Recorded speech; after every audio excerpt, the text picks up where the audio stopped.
Please, if you have a seat, take it. I speak to you tonight from sacred ground in America. Independence Hall, in Philadelphia, Pennsylvania.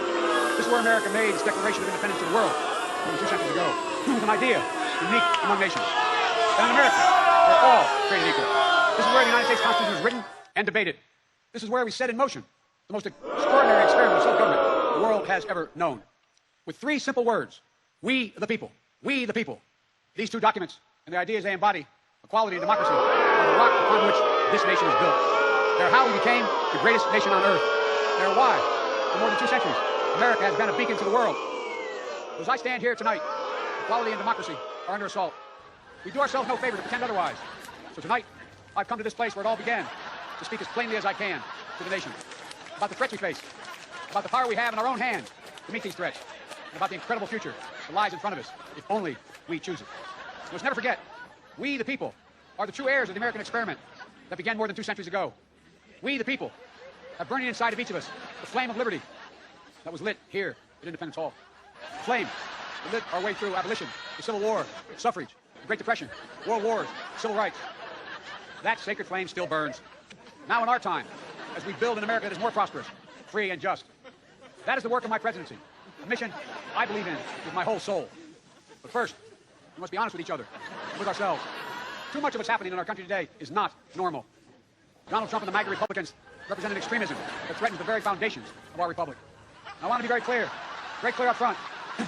Not every Republican, not even the majority of Republicans are MAGA Republicans. Not every Republican embraces their extreme ideology. I know, because I've been able to work with these mainstream Republicans. But there's no question that the Republican Party today is dominated, driven, and intimidated by Donald Trump and the MAGA Republicans. And that is a threat to this country. These are hard things. But I'm an American president. Not a president of red America or blue America, but of all America. And I believe it's my duty to level with you, to tell the truth, no matter how difficult, no matter how painful. And here, in my view, is what is true. MAGA Republicans do not respect the Constitution. They do not believe in the rule of law. They do not recognize the will of the people. They refuse to accept the results of a free election. And they're working right now, as I speak, in state after state, to give power to decide elections in America to partisans and cronies, empowering election deniers, undermine democracy itself. MAGA forces are determined to take this country backwards to an America where there is no right to choose, no right to privacy, no right to contraception, no right to marry who you love. They promote authoritarian leaders and they fan the flames of political violence that are a threat to our personal rights, to the pursuit of justice, to the rule of law, to the very soul of this country.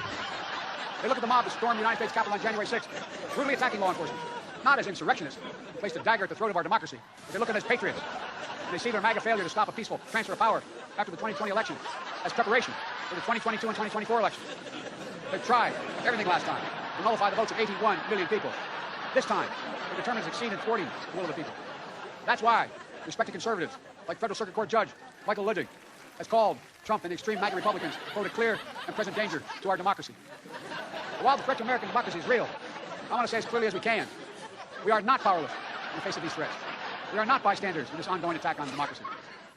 There are far more Americans, from every background of belief, who reject the extreme MAGA ideology than those that accept it. And folks, it's within our power, it's in our hands, yours and mine, to stop the assault on American democracy. I believe America is at an inflection point, one of those moments that determine the shape of everything that's to come after. And now, America must choose to move forward or to move backward, to build a future or obsess about the past, to be a nation of hope and unity and optimism, a nation of fear, division, and of darkness. MAGA Republicans have made their choice. They embrace anger. They thrive on chaos. They live not in the light of truth, but in the shadow of lies. But together we can choose a different path. We can choose a better path. We can forward to the future. A future of possibility, a future to build and dream and hope. And we're on that path moving ahead. I know this nation. I know you, the American people. I know your courage. I know your hearts. And I know our history. This is a nation that honors our Constitution. We do not reject it. This is a nation that believes in the rule of law. We do not repudiate it. This is a nation that respects free and fair elections. We honor the will of the people. We do not deny it. And this is a nation that rejects violence as a political tool. We do not encourage violence. We are still in America that believes in honesty and decency and respect for others. Patriotism, liberty, justice, law, hope, possibility. We are still, at our core, a democracy. And yet, history tells us that blind loyalty to a single leader and a willingness to engage in political violence is fatal to democracy. For a long time, we told ourselves that American democracy is guaranteed. But it's not. You have to defend it, protect it, stand up for it, each and every one of us.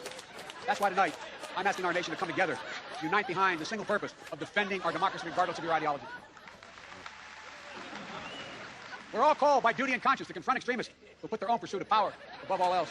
Democrats, independents, mainstream Republicans. We must be stronger, more determined, and more committed to saving American democracy. The MAGA Republicans are destroying American democracy. We, the people, will not let anyone or anything tear us apart. Today, there are dangers around us we cannot allow to prevail. We here, you've heard it, more and more talk about violence as an acceptable political tool in this country. It's not. It can never be an acceptable tool. So I want to say this plain and simple. There is no place for political violence in America. Period. None. Ever. We saw law enforcement brutally attacked on January 6th. We've seen election officials, poll workers, many of them volunteers of both parties, subject to intimidation and death threats. Can you believe it? FBI agents, just doing their job as directed, facing threats to their own lives from their own fellow citizens. On top of that, there are public figures today, yesterday, and the day before, predicting and all but calling for mass violence and rioting in the streets. This is inflammatory. It's dangerous. It's against the rule of law. And we, the people, must say, this is not who we are.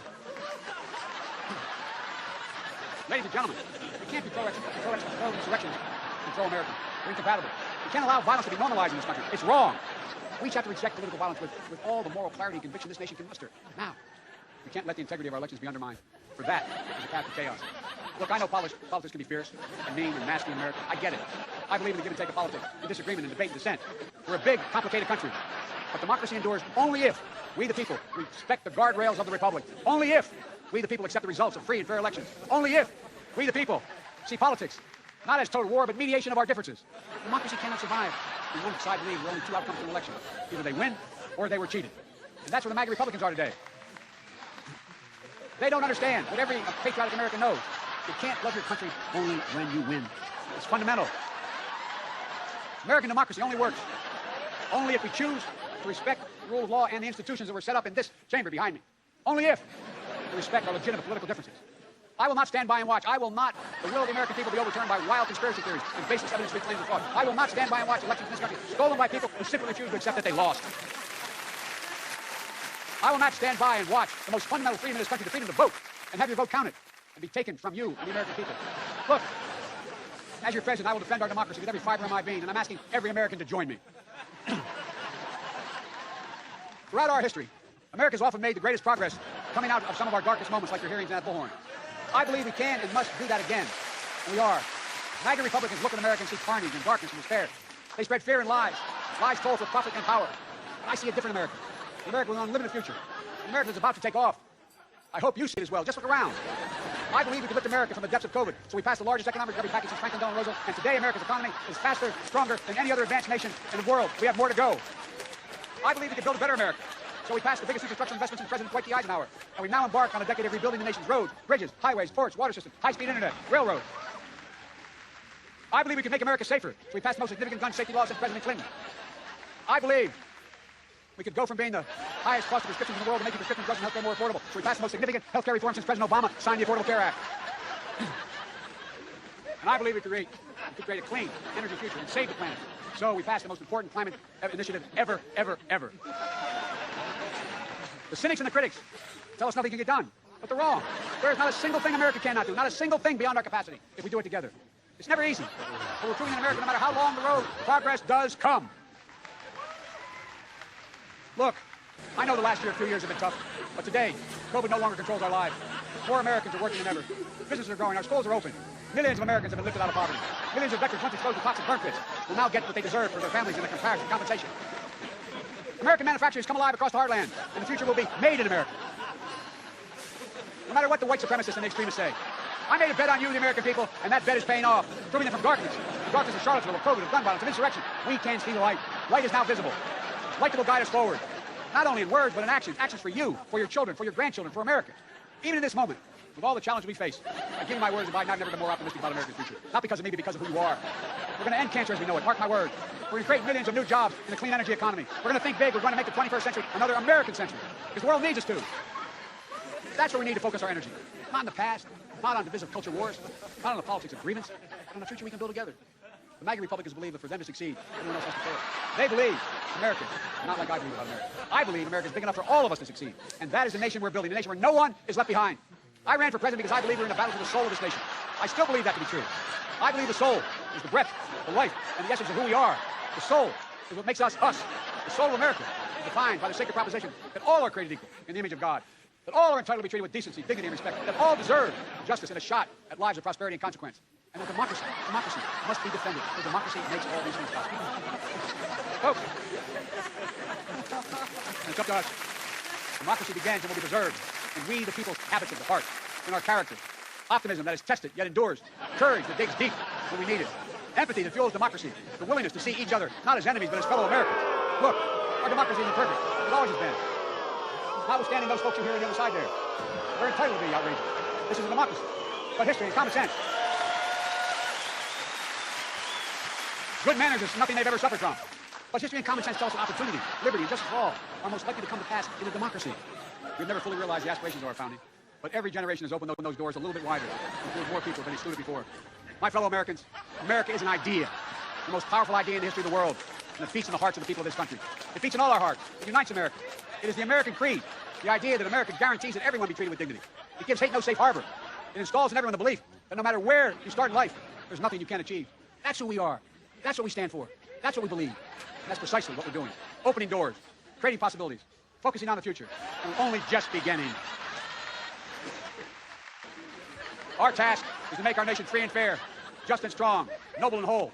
And this work is the work of democracy, the work of this generation. It is the work of our time, for all time. We can't afford to leave anyone on the sidelines. We need everyone to do their part. So speak up, speak out, get engaged, vote, vote, vote. And if we do our duty in 2022 and beyond, then ages still to come will say, we, all of us here, we kept the faith. We preserved democracy. We heeded our words. We heeded not our worst instincts, but our better angels. We proved, with all its imperfection, America is still the beacon to the world. An ideal to be realized, a promise to be kept. There's nothing more important, nothing more sacred, nothing more American. That's our soul. That's who we truly are. And that's in which we must always be. I have no doubt, none, that this is who we will be. And that we'll come together as a nation that will secure our democracy. That for the next 200 years, we'll have what we had the past 200 years, the greatest nation on the face of the earth. We just need to remember who we are. We are the United States of America, the United States of America. And may God protect our nation, and may God protect all those who stand watch over our democracy. God bless you all. Democracy. Thank you.